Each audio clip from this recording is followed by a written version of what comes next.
The Prime Minister has re-established a cabinet committee on Canada-U.S. relations as Ottawa prepares for a second Trump term in office. Elected officials here have been reaching out to their U.S. counterparts and preparing for what is to come.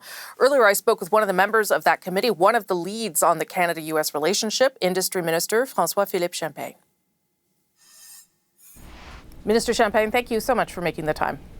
It's always a pleasure to be with you. I know you've been busy since Tuesday, so I want to get a sense of what you have been doing in terms of reach out to Trump people that you know or to other people to try and sort of get some of Canada's issues on the radar there. Sure. I mean, this is a work, Rosemary, that started months ago. You remember when we put Team Canada in place? The good thing is that it allowed us to really reach out to leaders, whether they're political leaders, business leaders, governors, senators, mayors, and really reach out to make the point. And I'll come to those that have been in contact. But there was really three things that we always put forward and I think resonated well, both with Democrats and Republicans, you know.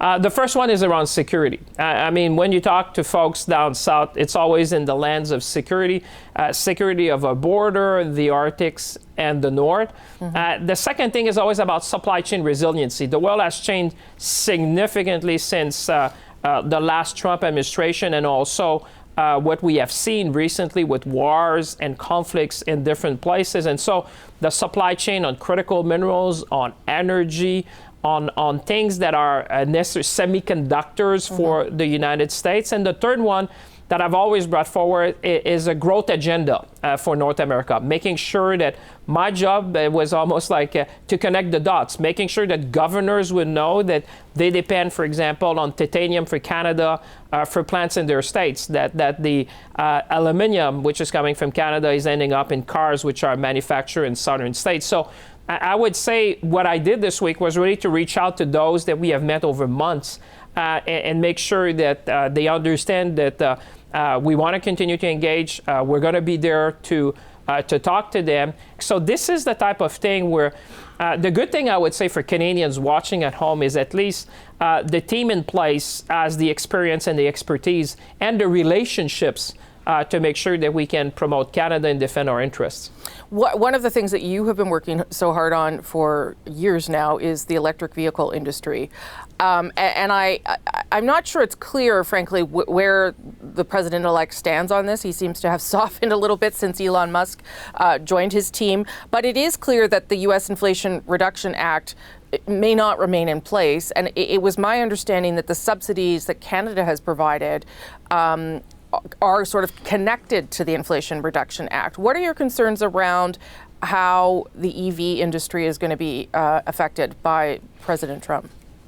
Well, you said it right. I mean, like you said, we're not going to speculate what may happen. One thing we need to know, and you mentioned it in a way, is that a lot of the plants that we have onshored in North America, this big reindustrialization of North America, are in southern states which are really Republican. So we'll see how things get adjusted. But I think where we were smart is to seize this generational opportunity, because a lot of these projects, as you know, Rosemary, are well advanced. Some are even completed. I think about Stellantis in Windsor. I think St. Thomas with Volkswagen is well advanced in its construction.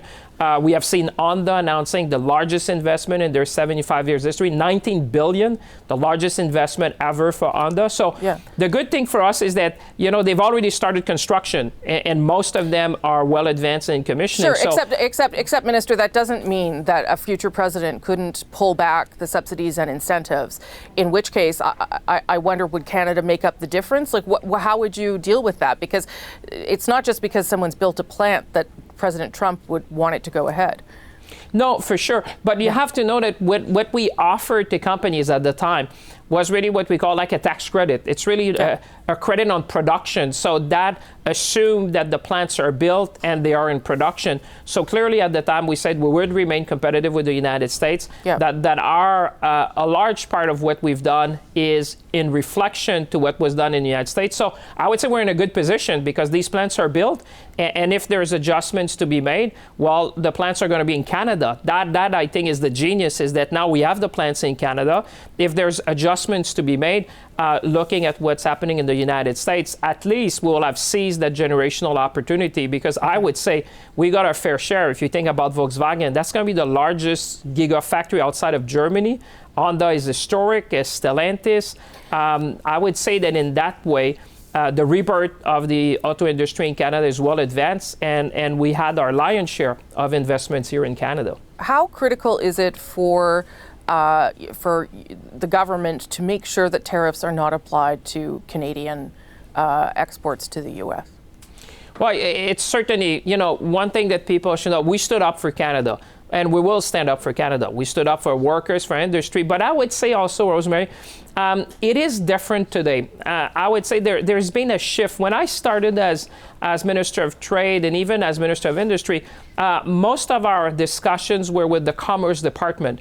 Now, most of our discussions are with the National Security Agency. Why? Because economic security and national security are one. Our supply chain today are more integrated than ever, but they are strategically integrated. So what I was trying to convey to my American friends that we need to move from the friendly neighbor to the north to the strategic partner of the north. Sure. And therefore, I think that is resonating today, which I think, just to finish on that, I think it's going to give us additional leverage, because now what we have here and the strategic nature of these supply chains are going to make it difficult, I would say, if someone wanted to affect these supply chains, which are serving people on both sides of the border. I want to end on TikTok if I can, because this week you also announced that you were going to shut down the Canadian operations of TikTok in this country for national security reasons. Doesn't mean Canadians can't use TikTok, but I will admit, Minister, I'm a little perplexed as to why this decision was made. Why is there anything else you can tell us around the issue of national security? Were you concerned there were foreign agents working in the offices? Is it about the use of data? What is the specifics behind that national security threat? Well, I'll try to be as transparent as I can, but you would appreciate you said it. When it's matters of national security, I'm not at liberty to go into too much detail because the law is structured like that. But what we said is that under the Invest in Canada Act, when TikTok submitted an application, obviously we reviewed that on the basis of national security. And we found out that the activities that were conducted in the offices in Toronto and in Vancouver were contrary to our national security. And that's why I say this is about the installation, not the application, which obviously Canadians can freely download. Those CSIS tells Canadians they should be very careful of downloading and using TikTok. Well, as they should be in any social media platform, obviously. There's a difference between the activities conducted by the offices and the people working there in Canada, which we found would be injurious to national security, and people downloading an app and having that on their phone. That being said, I think if parents, Canadians, anyone, as always, they should be very mindful and engaged with eyes wide open when you're downloading this app. Well, like other apps, you should be mindful where the data is going, what is the data used for. But that is something for each individual to make their own decision. But my job is to protect the national security of Canada, and that's what we did in this case. Okay. Minister Champagne, thank you so much for making the time. It's always a pleasure. Thank you very much. And earlier I spoke with Canada's ambassador to the U.S., Kirsten Hillman, about working with the president-elect. Ambassador Hillman, thank you for making the time during a very, very busy week for you.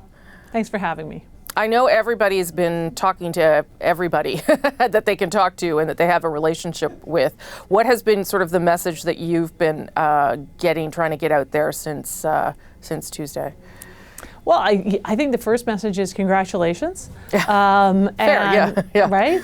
And then the second message is there's a lot we can do together. We've got a lot of opportunities. We are a deeply integrated economies. We've got a lot of commitments together to protecting our homeland and continental defense and continental security. And, we're eager to get talking about all the good stuff we can do together. So it's really a message of congratulations, good stuff to do, let's get at it. I think you are generally on the phone when the Prime Minister speaks to the President. You can correct me if I'm wrong or not, but I was told that the conversation went well between Justin Trudeau and Donald Trump this week.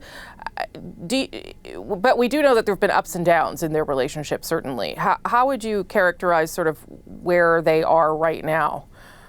I think that they have a good, warm, and very effective relationship. And the Prime Minister also called former President Trump after he was shot, as you may recall, and both conversations were. It was clear that the President was happy to hear from the Prime Minister, happy to be back, to be in touch with him, eager to do stuff together. Former President Trump, President-elect Trump, is very interested and good at interpersonal relationships, and as is our Prime Minister, and they have a really warm relationship. I think that Canadians get fixated on the fact that former President Trump can use quite colorful language, can say things that are sometimes intemperate. But I think we also know, if we watch, that it's important to see what he does. And it's important to see how he operates with partners, not just what he says. And I can say that, we've had a very effective relationship within the past, and I'm actually very confident that we will again. So let's talk about how you might use that relationship then, and when it comes to the issue of trade. Certainly the president-elect has said he is wanting to talk about some things when the new NAFTA comes up for review. But he's also talked about this issue of tariffs, which I know that the government has managed in the past with the steel and aluminum tariffs. But I wonder whether the response is being planned now, and whether the response would be similar as it was to steel and aluminum, which was to hit back dollar for dollar on tariffs, counter tariffs. Well, before we get to the response, I think it's important to say that we've done a lot of work to lay the groundwork for a substantive conversation on this policy that former President Trump is clearly planning to implement vis-a-vis trading partners. And what does that mean? What does that mean? Well, we've gone around the country for the last months to sort of go into communities all across the country, not Washington and New York, sure, but West Virginia and South Carolina and Texas and Georgia and many other states, to go into the communities where Canadians are investing, where Canadian businesses are employing people, where we are making a difference in those local communities because of the trading relationship that we have, pointing out that Canada is the #1 customer for 2/3 of U.S. states, and they rely heavily on those exports in order to have the vibrant economies that they have. So to make the trade relationship real for real people and for the people that they elect has been a huge endeavor. That's what people call the Team Canada effort. That's been the core of this huge endeavor that we've been on for almost a year now. And that, I think, is a very important precondition to what comes next, because we have had our messages, I think, resonate very well with a lot of Republicans across the country. And now that former President Trump has been reelected and he's going to be in the process of putting his team together, we will take that conversation to them. And we will talk about how this policy, without questioning the policy, because it's clear that former President Trump believes in tariffs as a policy tool. But what we need to be able to explain to him and describe and demonstrate through facts is that when you apply that policy tool, that these tariffs, to Canada, rather than creating jobs in the United States, rather than creating revenue in the United States, you actually do the opposite. That's so you don't even want to get to the retaliatory part. You want to convince him that it shouldn't happen to begin with. That's sort of the strategy? Absolutely, absolutely. Yeah. Let's talk a little bit about immigration and border controls. Again, we'll wait and see what the president-elect does, but certainly the idea of mass deportation could put pressure on Canada. And I wonder whether you are convinced that the Safe Third Country Agreement, for instance, will remain in place and will sort of help us manage that. Yeah. Well, look, I think that obviously Canada and all of the agencies that are responsible for our border security are listening very carefully to what President-elect Trump is saying and what the implications could be there. And I think it's really, and this is one of the main topics that was in discussion in the Canada-U.S. Cabinet Committee recently. And for good reason, because having a secure, safe, and stable border that is orderly is essential to any country. It's essential to Canada. So what I would say around that is we are looking at it, and those who need to be prepared are prepared.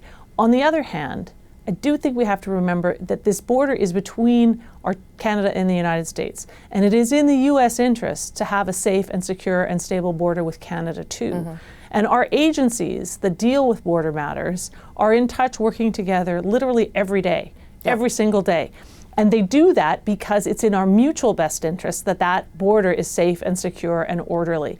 So look, without diminishing our responsibility to make sure that we are continuing to keep that border as efficient and safe and secure as it needs to be, I think the Americans are very interested in that being the case as well. And you mentioned the Safe Third Country Agreement. The reason that we modernize that agreement with the Americans, the reason that we are cooperating more with them today than we ever have before, is because we both recognize, and maybe COVID helped us, really underline this fact, that this 9,000 kilometer border that we have is an incredible asset to both of our countries, and that we need to do everything we can to keep it safe and orderly and secure.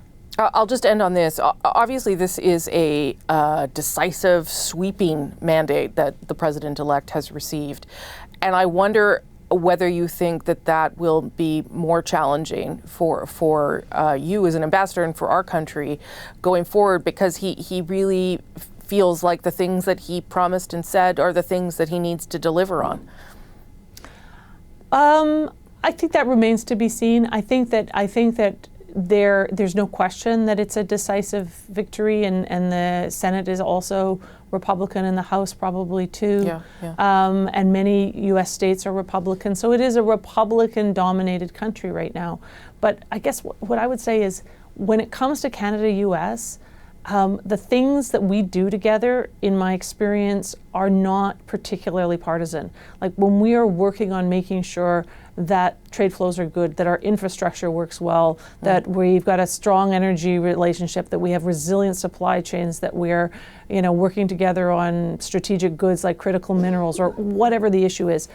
Republicans care about that. Democrats care about that. Both care about it because Americans care about it. Right. So I find that we have the luxury, if I can put it that way, or the great good fortune of being able to step a bit outside of the U.S. political discussion that happens here in their own country, in their own society, and just say, whatever you need to serve the best interests of the United States, we've got you. We can help you. Canada's your best partner. And that works. It really does. It works very well. So I would say I really believe that we should feel confident as a country that we have what it takes to have a very fruitful relationship with the United States of America. And that means whether it's a Republican in the White House or a Democrat in the White House, we have the attributes and skills and abilities and resources to make the U.S. stronger and safer and more resilient, and they care about that. And so we just need to make sure that we're using that to the best advantage of Canadians. All right. Well, you've got busy days ahead, Ambassador. Thank you for making the time. Appreciate it. Pleasure. Thank you.